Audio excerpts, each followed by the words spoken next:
50 Cent versus Rick Ross. Round 10,000.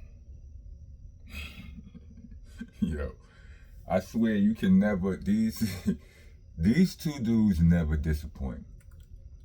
Like, I'm sitting around, tired of talking about Drake. Every day Drake doing some wild something. This nigga stay in my algorithm. I don't want to talk about that. Had enough. I mean, I probably will talk about it eventually, but these niggas, they never disappoint. I tell you, niggas woke up and chose violence. No, I can, I can't even say 50 woke up and chose violence. You know what I mean? But 50 appeared on the what is it? The the $1 million worth of game show and all that and all that. And Gilly asked the question about Rick Ross. He's saying, and he mentioned basically the situation with the girl that was 50's ex was somehow in the headlines, and Rick Ross made fun of that, I guess. And, in the wording, you can sense a tinge of dislike, disdain for Ross. Because I do, if I'm not mistaken, I remember Gilly and Ross having some smoke, some internet smoke some time back, right? So you can sense some of that disdain lingering in the way he asked the question. He didn't refer to the chick as 50's ex. He referred to the chick as some chick that he ain't even with no more. That's, he ain't even with no more. It's, as an MC, you understand language tones and, cadence and stuff like that. And, just the rhythm of the words. And, one word in a sentence can amplify or change the whole definition or the direction of the sentence. You know what I'm saying? So with that being said, he said that. He asked 50, Ross said something about blah, blah, blah, chick that you ain't even with no more. And he was like, yo, what is it with you and Ross? And 50 was like, let me explain it to you. He's like, nothing else works. Oh, I'm trying to do my 50. Let me explain it to you. Nothing else. I can't do it. My 50 impersonation is trash. He's like, nothing else works. You know what I mean? He's like, he says my name, and he gets covered. You know what I mean? He receives the coverage that he desires or whatever by saying my name, is what 50 said. Then he went on to say, a couple of things. What did he say? I'm talking about insinuating that Ross is kind of, Ross ain't as rich as we may think, as he may let on to be, talking about the shows he do. He's, he performing in clubs where they can't even fit his bill. Like, he live in a house that's bigger than the club. Like, something about an elephant. I don't know if it was he's referring to a statue, or Ross got a real elephant in the crib or something.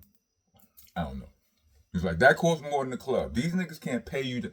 So, he was, alluding to smoke and mirrors. Then he also said,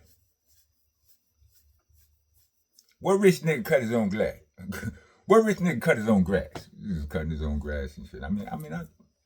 I mean, when he said that, I laughed, you know what I'm saying? And I said to myself, some niggas, you could be rich, you be therapeutic to you understand? Just be a passion of yours, you understand what I'm saying, or whatever. But then Ross responded. And when he responded, I looked at just the landmass of grass. And I'm like, nah, you not, no. Ain't no rich nigga cutting all of that. Ain't no broke nigga, I don't know no broke nigga cutting all of that. Not by himself.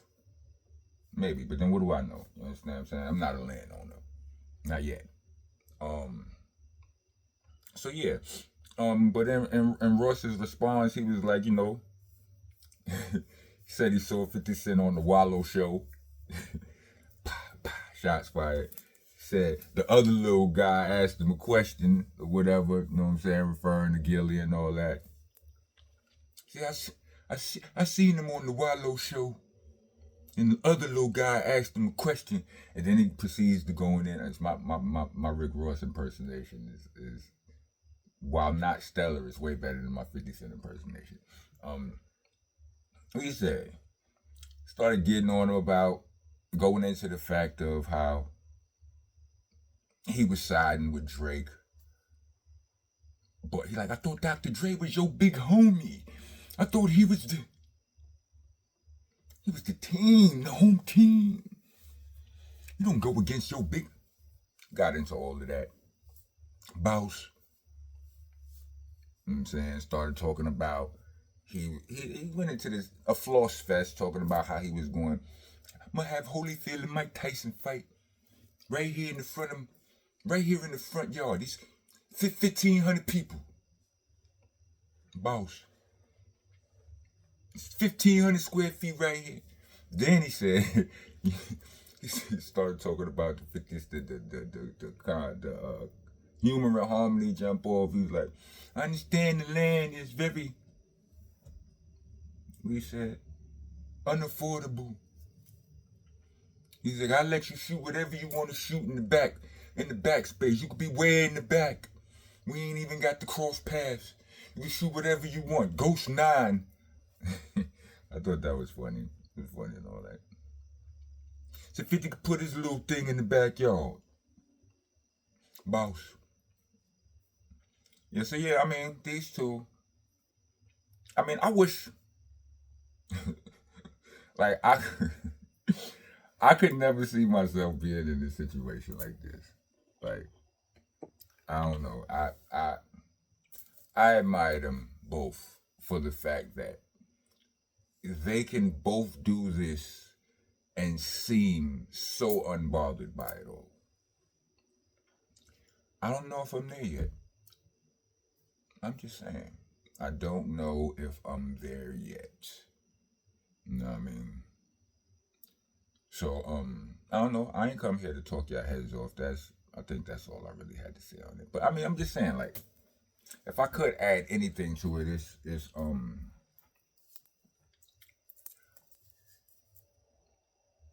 nothing. Welcome to the nation, y'all. I'm your host, your tour guide, president round here, the king round here, actually. Landlord, owner, tenant, the janitor. I'm off the damn floor. Like, comment, subscribe, hit the bell for all notifications. Leave a cash app or super thanks. We actually prefer the cash app. The tag will be in the description, along with the Bandcamp link for all of you that would rather hear me rap than to hear me yap. You understand what I'm saying? You can go overdose on rockness over there. But aside from that, Crownsville is out right now. You can go run the numbers up on that. We got 2 videos out off of that. Sean lives on and Crownsville, the title song. So, for all of the rock music, the rockness music supporters and all of that, go over there and go crazy. Salute to all parties involved. I know it's probably something I'm forgetting to say on this matter and all of that, but it is what it is. These two guys are they're hilarious. They are. I appreciate both of their brands of comedy. You know what I mean? One thing I will say about Rick Ross is an anomaly. I mean, not an anomaly. I mean, he's a lesson for people. Like, when all of the